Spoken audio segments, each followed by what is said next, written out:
Waouh! Vous voulez son highlight? Il a eu son highlight, Paul Denard. Il l'a eu.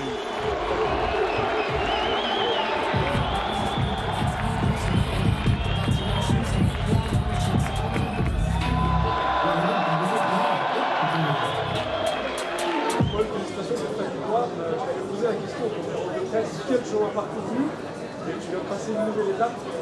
Comment tu te sens? Je me sens très bien, je suis content de moi. Comme je disais au micro, je suis resté discipliné pendant l'hiver. C'était dur de s'entraîner et garder la discipline, la diète. Tu perds le poids pendant Noël, tout le monde se mange un festin. Toi, tu es en train de manger 2 brocolis et 2 crevettes, c'est un peu relou. Tu t'entraînes tous les jours, même pendant le nouvel an. Et voilà, ça paye. J'ai été précis, intelligent. J'ai attendu le bon moment et j'ai réussi à aller décrocher le KO que je voulais. Merci. Dis-moi. Ah ouais. Merci. Est-ce que tu as été surpris par l'adversité de ton adversaire ou tu t'y attendais? Non, ouais, j'ai été un peu surpris. Ouais, je pensais j'allais le coucher dès le début. Je l'ai déjà sonné dans les premières secondes, si je me souviens bien. Et je pensais que j'allais pouvoir l'éteindre dans la minute. Et au final, il a enduré plus que ce qui était prévu. Mais je suis plus dur que lui et j'ai réussi à toucher au deuxième round et perdurer et attendre le bon moment. Merci. Vas-y. Dites-moi, c'est vrai. Ah, je collectionne les badges. Ouais, Paul, Shems pour le média Le Parcours. Ouais. On a aperçu un face-à-face à la fin de ton combat face à Anzor. Est-ce que c'est un combat qui te tient vraiment à cœur? Ouais, c'est un combat qui me tient à cœur parce que le public le veut. En fait, moi, en vrai de vrai, je m'en fiche. Peu importe l'adversaire qu'on met en face, je viendrai pour performer.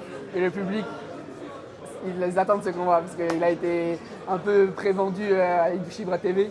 Et c'est un combat qui peut vraiment intéresser le plus grand nombre. Et le grand public, c'est ça qui m'intéresse, toucher le plus de monde possible, pas que les gens qui regardent les sports de combat. Non, j'ai la caisse pour tenir les 3 rounds sans problème. Et j'ai été patient, je peux être patient sur tous les rounds, attendre le bon moment. J'ai la caisse qu'il faut pour faire les 3 rounds, 3 fois 5 minutes. Donc j'ai renvoyé le premier round, si ça ne va pas au premier, au deuxième non plus, on finira au troisième. Ouais. Il n'a pas arrêté tout ça. Est-ce qu'il y a eu du temps à arrêter? Là bah, il est allongé quand même. Non, trop tard? Il a subi des coups. Oui. Ah ouais, non. Ah non, l'arbitre a fait un très bon travail. Et il se défendait, même ça se voit au deuxième round, il était encore là, il avait encore toute sa tête. Et juste il a pris un crochet, il est tombé, après j'allais le finir et là il a arrêté, c'était le bon timing. Plan parfait. Merci. Merde. Oh là, je t'envoie une facture. Ouais, désolé. Merde.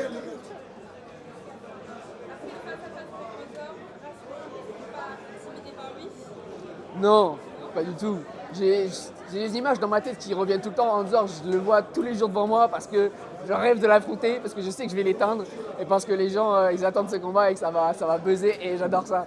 Il y a un maximum de personnes qui regardent ce combat quand ça va avoir lieu. Donc non, quand il faudra l'affronter, on l'affrontera et on va l'éteindre. Merci.